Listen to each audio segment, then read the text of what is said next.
اس کی تکلیفوں پر S P الہان شاید اپنے رب سے ناراض ہو رہا تھا اور یہ بات اس کے رب کو پسند نہیں آنے والے تھے۔ کوئلہ سالوں بٹی میں جل کر ہیرے کی شکل اختیار کرتا ہے تو پھر کہیں جا کر وہ سورج کی روشنی کو ٹکر دیتا ہے، اور نوفل احمد خان کو اس کا رب وہ ہیرا بنا چکا ہے۔ اسی طرح کہہ کر اس کے ایمان میں کمزوری کا سبب نہ لاؤ، بس دعا کرو۔ اور کیا تم نے ہدایت کی سیڑھی سے بھاگ جاتے ہوئے کسی شخص کو کامل ایمان کی منزل تک جاتے ہوئے دیکھا ہے، جس کے سفر کا دورانیہ محض 2.5 مہینے پر مشتمل ہے؟ فرحان صدیقی کے سوال پر وہ سوالیہ نظر سے انہیں دیکھنے لگا تھا۔ وہ نوفل احمد خان جس کو اللہ نے ہدایت کے لیے اس کے سب سے قیمتی متاع کو تکلیف دی، مگر اتنی جتنی وہ برداشت کر سکتی تھی، اور اس کی کل متاع میری بیٹی یعنی اس کی بیوی ہے۔ یہ تکلیف اس کے اندر کے 15 سالوں سے سوئے ہوئے مومن کو جگا گئے، مگر وہ مومن اپنی امامت پر پھر بھی نہیں آیا، اور پھر اس کی تکلیف اتنی بڑھائی کہ وہ ڈپریشن میں چلا گیا۔ پھر اس کی تکلیف مٹانے کے لیے اللہ نے مجھے راستہ دکھایا۔ میں نے خواب میں دیکھا کہ میری بیٹی اس کی امامت میں نماز ادا کر رہی ہے، حیات یعنی اس کے رب سے اس کے عشق کی امامت۔ پھر تم نے بتایا کہ وہ انڈیا چھوڑ کر جا رہا ہے، تب اسے اس کی زندگی اللہ نے واپس دلوا دی، اور پھر اس نے پہلی سیڑھی پر قدم رکھا یعنی نمازوں پڑھایا، پھر قرآن سیکھا، پھر جماعت میں اللہ نے بھیجا، اور پھر اللہ نے اور بلندی تک اس کو پہنچایا۔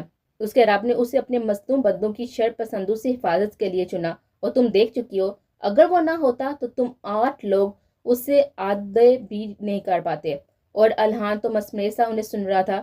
یقیناً اللہ کے بندے بہت سی باتیں دلیلوں سے سمجھاتے ہیں، جیسے اس وقت انہوں نے ایس پی الہان کے دل میں ایمان کی آگ جگائے تھے، جو اپنے دوست کو موت کے منہ میں دیکھ کر مدھم ہو رہے تھے۔ نوفل احمد خان کے قصے سے آپ لوگوں کو اس نے اتنی تکلیف دی کہ آپ نے کبھی اسے کوئی بدوا نہیں دی؟ نہ جانے کس اندیشے کے تحت اس نے سوال پوچھا تھا۔ نہیں، ہم مسلمانوں کو بدوا نہیں دیتے سوائے ان کے جو اسلام کے دشمن ہیں۔ نوفل احمد خان نے جب میری بیٹی سے زبردستی نکاح کیا تھا تب میں نے کہا تھا، یا اللہ، کس ماں نے جنا ہے یہ ناجار اور گناہوں کے دلدل میں پھنسا ہوا انسان جو میرے گھر میں قیامت بن کر آیا؟ جب اس نے اپنے ماضی کے اوراق الٹے تب میں نے کہا تھا، اللہ، کس ماں نے یہ مظلوم جمع ہے جس پر خوبِ ظلم کی اس کی شخصیت ہی مسحوق کر دی؟ اور آج بے ساتھ میں رب سے کہہ بیٹھا کہ یا اللہ، جس ماں نے نوفل احمد خان کو جنا اس کی معافرت فرما دے، وہ تیرے مجاہد بندے کی ماں ہے، اور اگر وہ صحیح ہے تو اس کی حفاظت نوفل احمد خان پر ظاہر کر دے، اسے معتبر کر دے، اگر وہ غلط ہے تو اس کی ستاری اسی طرح کر کے نوفل احمد خان پھر بھی معتبر ہو جائے۔ اور ایس پی الہان نے دیکھا تھا فرحان صدیقی نے دوسری طرف چہرہ کر کے اپنے آنسو پہنچے تھے۔ اے سسر اپنے دماغ سے محبت کا اظہار کر گیا تھا، اور ہم دونوں کے حصے کی گولیاں خود پر کھا گیا۔ جانتے ہو کیوں؟ ایک سے وہ خود بہت محبت کرتا ہے اور دوسرے سے اس کی بیوی بہت محبت کرتی ہے۔ وہ اکیلا اپنی اور اپنی بیوی کی محبت کی حفاظت کر گیا، اور وہ غازی ہے کیونکہ اس نے اسلام کے لیے لڑائی کی۔ اس نے یہ گولیاں اپنے رب کے لیے، دین کے لیے کھائی، اور تم شکوہ کر کے اس کی نورانیت پر سوال کھڑا کر رہے ہو۔ ان کی آنکھوں کی ٹھنڈک ان کی بیٹی تھی، اور آج ٹھنڈک میں اضافہ نوفل احمد خان نے کیا تھا۔ توبہ کرو بیٹا، اللہ کو ناشکری اور شکایت پسند نہیں، وہ کہتے ہوئے ایک نظر اندر اپنے دماغ پر ڈالتے پھر سے مسجد کی طرف بڑھ گئے تھے جو اس ہاسپٹل کی دوسری طرف تھی۔ ان کی باتیں سن کر الہان شرمندہ ہو گیا تھا، اب وہ بھی اپنے رب کو منانے بڑھ چکا تھا۔ وہ مسئلے پر بیٹھی ہوئی تھی، اس کی آنکھوں میں ابھی بھی ایک آنسو نہیں آیا تھا۔ وہ دعا کے لیے ہاتھ اٹھائے بالکل خاموش تھی، جیسے لفظ ہی نہیں تھے۔ آنکھیں بند کی تھی جب ایک آواز کان میں گونجی تھی، بیوی، رویا مت کرو، تمہاری نم آنکھیں تمہارے شوہر کو اچھی نہیں لگتی۔ اور پھر اس کی آنکھ سے پہلا قطرہ گرا تھا۔ اس کے حادثے کی خبر سن کر وہ بنا کوئی رد عمل دیے ہوئے مسئلے پر آ کھڑی تھی، اور پوری رات بس نماز ہی نماز پڑھتی رہی تھی۔ ایک بار بھی اسے نوفل احمد خان کی یاد نہیں آئی تھی، اور اب وہ تہجد پڑھ کے بیٹھی تھی اور دعا کے لیے ہاتھ اٹھائے تھے، مگر اللہ، حیات کو تجھ سے سب سے زیادہ محبت ہے نا؟ تجھے حیات سے زیادہ محبت ہے؟ سامنے نظر اٹھا کر ایسے سوال کیا تھا جیسے وہ اپنے رب کو دیکھ رہی ہو۔ پھر اس کی باتیں اور سوال بڑھتے چلے گئے تھے۔ اللہ، حیات کو اپنے شوہر سے محبت ہو گئی ہے نا؟ مگر تو سے زیادہ نہیں ہوئی؟ وہ تیری رضا میں راضی ہے، وہ تو سے زیادہ کسی سے محبت نہیں کرتی نا؟ گردن کا زور سے نفی میں ہلاتی وہ اپنے رب کو یقین دلا رہے تھے۔ اللہ، حیات کو تیری محبت کبھی بھی تکلیف نہیں دیتی، تیری محبت پہ وہ مسرور و شادہ رہتی ہے، مگر اللہ، حیات اس کی شوہر کی محبت رلا رہی ہے نا؟ حیات کے دل میں بہت درد ہو رہا ہے، اس سے برداشت نہیں ہو رہا یہ درد، تجھے پتہ ہے نا؟ مگر حیات خوش ہے کیونکہ یہ حیات کے رب کی مرضی ہے نا؟ حیات تیری نافرمان نہیں ہے نا؟ حیات کو درد ہو رہا ہے اس کی شوہر کی حالت کا سن کر، تو ناراض نہیں ہو رہا نا؟ تو جانتا ہے نا کہ حیات سب سے زیادہ تجھ سے محبت کرتی ہے۔ حیات نے تیرے لیے انہیں جماعت میں بھیجا، جہاد تو نے کروایا، تو نے اپنی حیات کی ایک نیکی کو بہت بڑھا دیا۔ حیات تجھ سے راضی ہے، تو بھی حیات سے راضی ہو جانا۔ سر ہلا ہلا کر اپنی طرف اشارہ کر کے پر میں رب کو اس طرح سے بات کر رہی تھی جیسے اپنا نہیں کسی اور کا مقدمہ لڑ رہی ہو۔ اس کا رب اس کے سامنے بیٹھا اسے باغور سن رہا ہو اور پھر سب ٹھیک کر دے گا۔ اللہ، تجھے حیات کے شوہر سے بہت محبت ہے نا؟ جب بھی تو نے اس سے اتنا بڑا کام لیا، تو نے ان کی معافرت کر دی ہے نا؟ اللہ، انہوں نے کبھی شراب نہیں پی، کسی غیر عورت کو گندے طریقے سے ہاتھ بھی نہیں لگایا، وہ جھوٹ بھی نہیں بولتے، سگریٹ بھی نہیں پیتے، اور اب فلموں کے پیسوں سے لی ہوئی کوئی بھی چیز استعمال نہیں کرتے۔ وہ بہت اچھے ہیں نا اللہ؟ اور اب وہ حیات کے شوہر کا مقدمہ اپنے رب کے سامنے رکھ چکے تھے۔ کبھی آواز پرجوش ہو جاتی، کبھی تیز، اور کبھی بالکل مدھم، اور اس کے بات کرنے کا انداز ایسا تھا جیسا کوئی بچہ کسی کی اچھائیاں گنوا کر اس کے لیے برا سا مطالبہ کرتا ہے۔ تو ان کو معاف کر دینا، وہ بھی تو اسے بہت محبت کرتے ہیں۔ حیات کے کہنے سے جماعت میں گئے تھے، مگر گئے صرف تیرے لیے تھے، اور حیات نے تو صرف تیرے لیے کہا تھا۔ تو ان دونوں سے راضی ہو جانا پلیز اللہ۔ اللہ تو راضی ہو جا، یہ دونوں تجھے راضی کرنے ہیں، اب تم بھی ہو جا۔ آخری بات پر وہ سجدے میں گر کر پھٹ پھٹ کو رو دیتی، اور پھر اس کی سانسیں پھر سے اٹکنے لگے تھے۔ اور نوفل احمد خان جانتا تھا کہ رونے سے اس کا کیا حال ہوتا ہے، اس لیے اپنی غیر موجودگی میں وہ اس سے نہ رونے کا وعدہ لے کر گیا تھا، مگر یہ پہلا وعدہ تھا جو حیات سے ٹوٹ گیا تھا، جس کے ٹوٹنے میں اس کا کوئی بھی اختیار نہیں تھا۔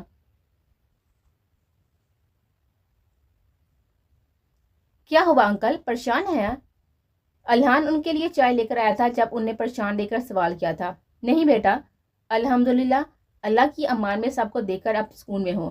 تم نے اپنی ڈریسنگ کروائی ہے کہ نہیں؟ آخری لڑائی میں یہ دونوں بھی کافی زخمی ہوئے تھے، مگر 4 دنوں سے بس نوفل احمد خان کی فکر میں خود کو بلائے ہوئے تھے، جسے ابھی تک ہوش بھی نہیں آتا۔ ان کی جان کے صدقے کے لیے انہوں نے کتنے لوگوں کی مدد کی تھی، کتنے ہی بھوکوں کو کھانا کھلایا تھا جن کی زبان سے دعا ایک پل کو نہ رکی تھی۔ تو پھر ایسے لوگوں کی فریاد کیسے رد کی جاتی ہے؟ حیات بھابھی ٹھیک ہے نا اب؟ جھجکتے ہوئے سوال کیا تھا۔ اس کے سوال پر وہ افسردہ ہوئے تھے، اپنی بیٹی کو دیکھنے کی چاہ زور پکڑ گئے تھے، جو 11 گھنٹے بے ہوش رہی تھی۔ نارمل رونا اس کا کچھ نہیں بگاڑا تھا، وہ اسے اکثر اللہ کے سامنے روتے ہوئے دیکھ چکے تھے، مگر کسی کا غم اس کی سانسیں روک جاتا تھا۔ ڈاکٹر نے ساتھی سے منع کیا تھا کہ اسے رونے نہ دیا جائے۔ انہوں نے احمد کو کال ہی فون کر کے سب بتا کر اسے گھر بھیجا تھا۔ اللہ کا شکر ہے، اللہ اس کا محافظ و مددگار ہے۔ سنا نہیں تھا برہودار آخر میں بھی کیا کہہ رہے تھے؟ انہیں نوفل احمد خان کے وہ جملے یاد آئے تھے جو اس نے بے ہوش ہونے سے پہلے کیے تھے، اور نوفل احمد خان کے اپنی بیٹی کے شور ہونے پر بے احتیاط نہ جانے کتنی بار شکر ادا کیا تھا۔ سسر جی، میری بیوی کو رونے نہیں دینا، اس سے نہیں بتانا کہ کیا ہوا ہے، کیونکہ نوفل احمد خان کے علاوہ کوئی اس کا رونا ہینڈل نہیں کر سکتا۔ اس کی رکتی ہوئی سانسیں، جملہ ادھورا چھوڑا۔ اس کے اس جملے کا مفہوم وہ نہیں سمجھے تھے، انہیں یہی لگا تھا کہ ان کی طرح اسے بھی حیات کے بے ہوش ہونے کا ڈر ہے۔ اس نے آسمان کی طرف دیکھا، کہا تھا، اللہ تو میری اس امانت کی حفاظت کرنا جو مجھ سے پہلے تیری امانت ہے۔ نوفل احمد خان اپنی بیوی کو تیرے حوالے کرتا ہے۔ کتنی روانی سے کہے تھے اس نے یہ جملے، پھر استغفار پڑھتا وہ بے ہوش گنوا بیٹھا تھا، اور اس عرصے میں پہلی بار وہ دونوں کھل کر مسکرائے تھے۔ اس طرح کے الفاظ اپنی بیوی کے لیے کسی بھی کی بھی پرواہ کے بغیر نوفل احمد خان ہی بول سکتا تھا۔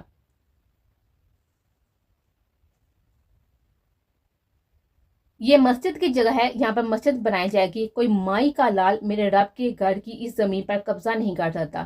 کہتے ہوئے اس نے مقابلے کے سینے پر گولی مار کر ہلاک کر دیا تھا، اور تکبیر کہتا ہوا وہ اس بستی کے اس زمین پر مسجد کے نام کی اینٹ رکھ چکا تھا، جس میں اس کے ساتھ اس کا دوست، اس کی متاع کل کے پاپا تھے، اور پھر ان لوگوں نے وہاں پر نماز ادا کی تھی جس کی امامت اس کے سسر نے کی تھی۔ اس کے پیچھے تقریباً اسی چھوٹی سی بستی کے سبھی لوگ تھے۔ میں آپ سے بات نہیں کروں گی، اس نے کہا تھا کہ جلدی آئیں گے، آپ نے کہا تھا کہ جلدی آئیں گے، اب میں بھی آپ سے نہیں ملوں گی، میں بھی نہیں جا رہی ہوں۔ اس کے آنسو صاف کرنے کی کوشش کر رہا تھا، مگر اس کے ہاتھ جھٹک رہے تھے اور اس کو بالکل بھی اپنے قریب نہیں آنے دے رہے تھے۔ وہ بے تاشا رو رہی تھی، پھر بھاگتی ہوئی اسے دور چلی گئی تھی، اتنی کہ اسے سمجھ نہیں آیا تھا کہ وہ کہاں گئی ہے۔ پھر اس نے دیکھا تھا کہ وہ ایک جنگل میں کسی درخت کے نیچے نماز پڑھ رہی ہے، ہوا کے چلنے سے اس پر چھوٹے چھوٹے پھول اور پتے گر رہے تھے۔ اسے سجدے میں بہت دیر ہو چکی تھی، تب کسی اندیشے کے تحت وہ بھاگتا ہوا اس کے قریب گیا تھا، اسے سجدے سے اٹھا کر اس کا روح اپنی طرف کیا تھا، مگر یہ کیا؟ اس کا سر اس طرف ڈلک گیا تھا اور جو ہاتھ اس کے ہاتھ میں تھا وہ اس کے ہاتھ سے چھوٹ کر بے جان ہو کر پھسل گیا تھا۔ بیوی اٹھو یار، ایسے کیسے دور جا سکتی ہو تم؟ تمہارے دل کی دھڑکن نوفل احمد خان اپنے ساتھ جڑوا چکا ہے، سمجھی؟ اب اٹھو۔ مگر وہ نہیں اٹھی تھی۔ اس نے تقریباً اسے جھنجھوڑ ڈالا تھا اور پھر اپنے سینے میں بیچ کر وہ اتنی تیز چلایا تھا کہ اس کی آوازوں کی باسکت پورے جنگل میں گونج رہی تھی۔ یا اللہ بیوی! ایک بات پوچھو حیات؟ وہ نہ جانے کس خیال میں گم تھی کہ احمد کی آواز پر چونکے تھے۔ جی بھائی پوچھیں۔ خود کو نارمل کرتی ہوئی اس کی طرف متوجہ تھی۔ نوفل بھائی کیا بہت اچھے ہیں؟ اس کے سوال پر وہ حیران ہوئی تھی۔ اتنے دنوں بعد ایسا سوال، وہ پوری طرح اس کی طرف متوجہ ہو گئے تھے۔ بس یوں ہی پوچھ رہا ہوں، تم بتاؤ نا، آپ نے کبھی ان لوگوں کے بارے میں سنا ہے بھائی، جن کے بارے میں اللہ فرما دے یہ ایمان والے ہیں، اور ایمان والوں کی تشریح یوں کی گئی ہے، اور جب انہیں ان کے رب کی طرف سے ہدایت ملتی ہے تو وہ سب کچھ چھوڑ دیتے ہیں اور پھر اپنے رب کی طرف پلٹ کر آتے ہیں۔ وہ ایسے ہی ہیں اور میرا دل یقین سے ایسا کہتا ہے۔ اب آسمان کی طرف دیکھے تھے۔ تمہیں محبت کب ہوئی؟ منال بھی ان کے پاس آ کر بیٹھ گئی تھی۔ اس کے سوال پر احمد جذبس ہوا تھا۔ آپ ہی جیسے اسے روکا تھا۔ احمد ہم چاروں بہن بھائی کم اور دوست زیادہ ہیں، اور اب شاید ہم میں اتنی فرینکنس ہونی چاہیے کہ ایک دوسرے کے دل کی سب نہیں کچھ نہ کچھ باتیں تو جان لے۔ اور پھر اس کے کان میں سرگوشی کی تھی۔ بدھو دھیان بٹا رہی ہوں اس کا تاکہ اس کو کچھ تو اداسی کم ہو۔ دیکھ نہیں رہے سب کام برابر کر رہی ہے، جیسی پہلے تھی ابھی ویسے ہی نارمل بیہیو کر رہی ہے، مگر پہلے کی طرح ہنسی مذاق بالکل بھی نہیں کر رہی، اور وہ اس کی بات سمجھتا ہوا سر ہلا گیا تھا۔ بولو نا حیات۔ اب وہ دونوں بازید ہوئے تھے۔ مجھے نہیں پتا، اس نے ایسے بے حیالی میں جواب دیا تھا۔ نظریں آبی آسمان میں کچھ تلاش کر تھی اور دل میں استفاق کا ورد تھا کیونکہ اس کے دل میں درد پھر سے بڑھ رہا تھا۔ اب اچھا یہ بتاؤ کہ یہ نوفل بھائی تمہارا نام کیوں نہیں لیتے؟ ابھی تک تو سنا نہیں ہم نے، سب کے سامنے بھی بی بی۔ اس کے سوال پر اس نے 15 دن پہلے کی بات یاد آئی تھی۔ اس کی زبان سے ان کے کہے لفظ ہو بہو نکلے تھے۔ آپ نے ابھی تک میرا ایک بار بھی نام نہیں لیا جیسے سب لیتے ہیں، کیوں؟ مت کا قاعدہ سمجھانے کے بعد آج اس نے بہت دنوں سے سوچا ہوا سوال کیا تھا، جس پر نوفل احمد خان نے اس کی اعتراف دونوں ہاتھ باندھ کر اسے مکمل اپنے ہسا میں لیا تھا۔ کیونکہ تمہارا جو نام ہے نا وہ سب کے لیے ہے، سب ایک ہی نام لیتے ہیں، مگر جو نام نوفل احمد خان لیتا ہے نا وہ کبھی بھی کوئی بھی نہیں لے سکتا۔ اسے گفت کچھ اور مضبوط کر لی تھی۔ کیوں؟ وہ بنا سوچے سمجھے سوال کیا تھا۔ کیونکہ بیوی تم صرف نوفل احمد خان کی ہو، صرف نوفل احمد خان کی، تو کوئی اور کیسے بلائے گا؟ اور نوفل احمد خان کے لیے تمہارا نام ہی بیوی ہے۔ ہاں مگر کوئی تو وجہ ہوگی نا۔ آپ کے تھوڑا سا منہ پھولا تھا جسے نوفل احمد شرارت کاٹ کے اور پھلا گیا تھا۔ وجہ یہ ہے بیوی، نوفل احمد خان کے پاس صرف ایک رشتہ ایسا ہے جس کا وہ بلا شراکت داری کے اکیلا مالک ہے۔ اس رشتے پر اسے زیادہ نہ حق کسی کا ہے اور نہ ہی کبھی ہوگا۔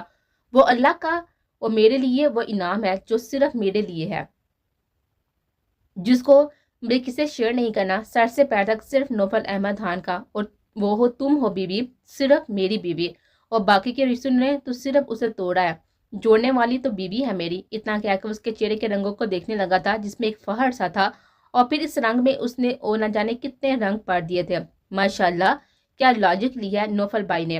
ویسے یار ایک دم سے عجیب قسم کے نہیں ہو گئے ہیں وہ؟ احمد کے کہنے پر اس نے گڑ کا دیکھا تھا جس پر ان دونوں کا کہکا بے سادہ تھا۔ کچھ عجیب نہیں ہے، وہ سب سے اچھے ہیں، میں بتاؤں گی انہیں۔ آپ انہیں عجیب کہہ رہے تھے، اور وہ حیران رہ گئی تھی۔ ایسی دھمکی تو وہ نوفل احمد خان کو دیا کرتی تھی، اور آج اس کے لیے اپنے بہن بھائی کو، ہاں ہاں ہاں، ہمارے سارے پیرے بہنوئی کے لیے ہماری حیات ہمیں دھمکی دے رہی ہے، یعنی کل ان کے آنے پر تم یہ شکایت کے پٹاڑے کھول کر رکھنے والی ہو۔ وہ دونوں کے سر پھرے کہنے پر تو اسے آگ کی لگ گئی تھی۔ درد کا احساس ابھی شانت ہو گیا تھا۔ کیا ہو رہا ہے بچوں؟ دادی کے آواز پر وہ دونوں خاموش ہوئے تھے۔ دادی دیکھیں یہ آپی اور بھائی انہیں کیا بول رہے ہیں۔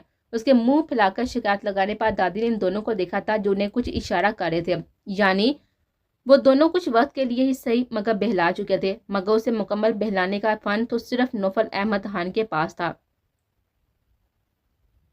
اس کے دل میں گھٹن پڑی تو وہ پھر سے اپنے رب کے سامنے جگہ کھڑی ہوئی تھی۔ مجھے میری بیوی چاہیے دادی، ان لا کہاں ہے وہ؟ کتنے گھنٹے ہو چکے ہیں مجھے آئے ہوئے مگر ابھی تک دیکھنے میں نہیں آئی۔ اب وہ جھنجھلا گیا تھا۔ آ جائے گی تمہاری بیوی، صبر کر لو ذرا، یہ لو یہ دوائی کھاؤ۔ بیوی ٹھیک ہے نا؟ میرے پیچھے آپ لوگوں نے اس کا خیال رکھا ہے نا؟ رونا تو نہیں دیا نا اس کو؟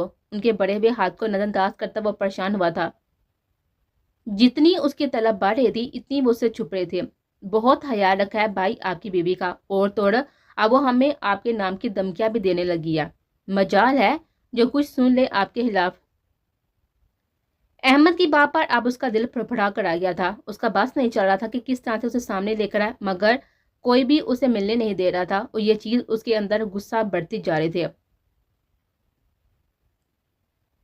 دادی اس کی کیفیت سمجھ رہی تھی مگر اپنی سر پھری پوتی کا کیا کرتی جو واقعی چھپی بیٹھی تھی، اور پھر وہ جو رکنے کے ارادے سے آئی تھی واپس جانے کا فیصلہ کر گئے تھے۔ یہ کیا بات ہوئی دادی؟ آپ نے کہا تھا آپ رکیں گی، پھر کیوں جا رہی ہیں؟ بار بار اس کا دل رونے کا کر رہا تھا۔ اسے پتا تھا اگر وہ اکیلی رہ گئی تو بکھر جائے گی۔ جو تکلیف درد اس کے دل میں دبا ہوا تھا وہ پھر سے باہر آ جائے گا۔ وہ نوفل احمد خان کو خود میں دیکھنے کی ہمت کر ہی نہیں پا رہی تھی۔ دادی اسے بہت کچھ سمجھا کر احمد کے ساتھ جا چکی تھی اور اب وہ اکیلی رہ گئے تھے۔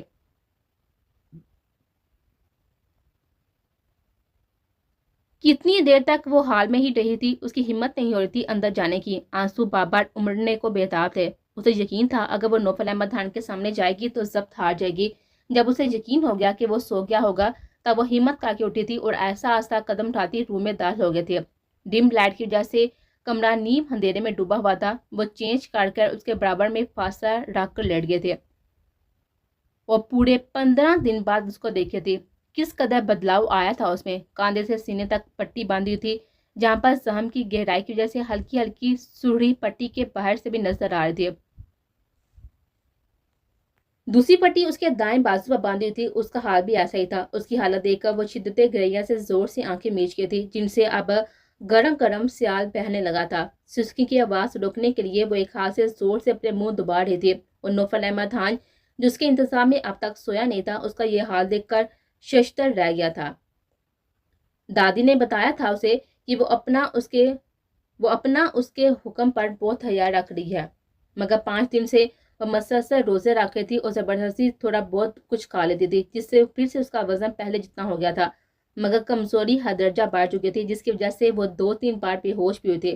اور یہ سب سن کر اس کا دل چاہتا کہ وہ ایک دو تو اس کو لگا ہی دے، مگر اب اس کو دیکھ کر جو آنکھیں میچے اپنا منہ دبائے ہوئے سسکیاں روک رہی تھی اور آنسو لڑیوں میں بہہ رہے تھے۔ بیوی، اس کی آواز پر اس نے آنکھیں کھولی تھی اور فوراً کروٹ بدلی تھی اور منہ پر تکیہ رکھ کر جیسے چھپنے کی کوشش کر رہی تھی۔ بیوی میری طرف آؤ، دیکھو مجھے اٹھنے میں دقت ہو گئی ہے اس لیے پلیز میرے پاس آؤ۔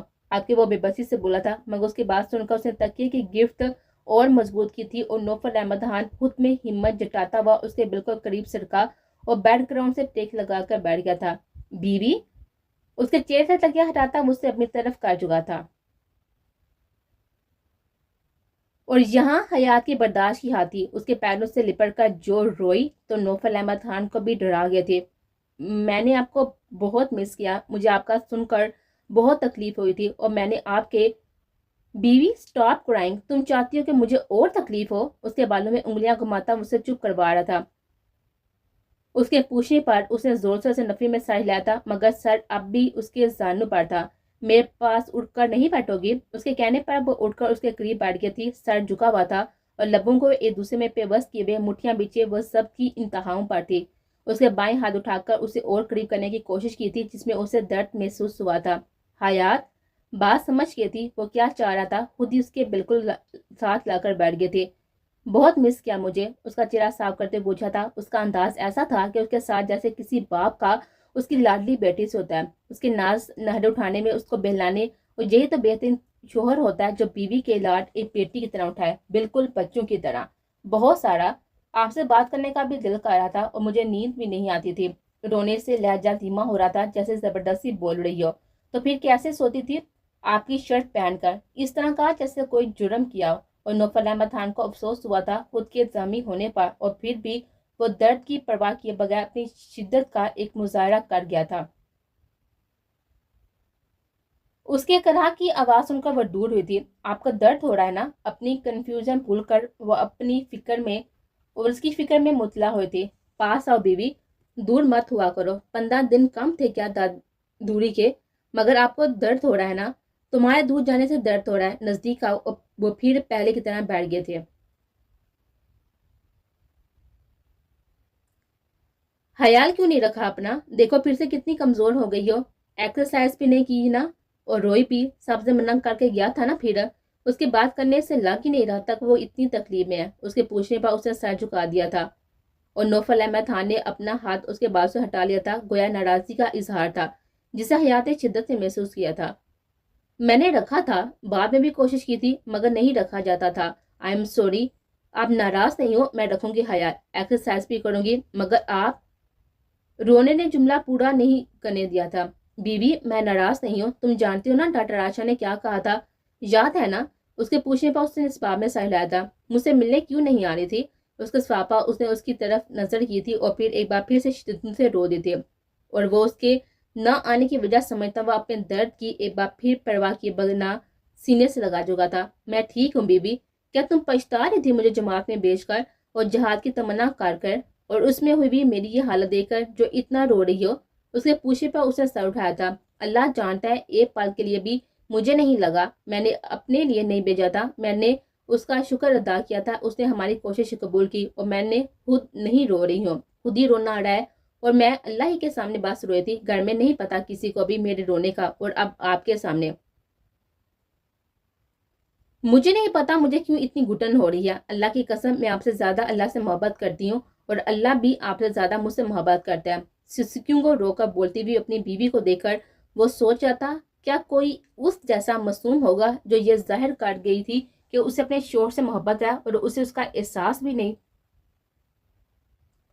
اس کے اندر کے جذبات نے تلاطم برپا کر دیا تھا. اسے لگ رہا تھا کہ اسے باتیں کرتا رہا تو خود کو بالکل بھی نہیں روک پائے گا. مگر یہاں بھی اسے اپنی بیوی کی ہی فکر تھی.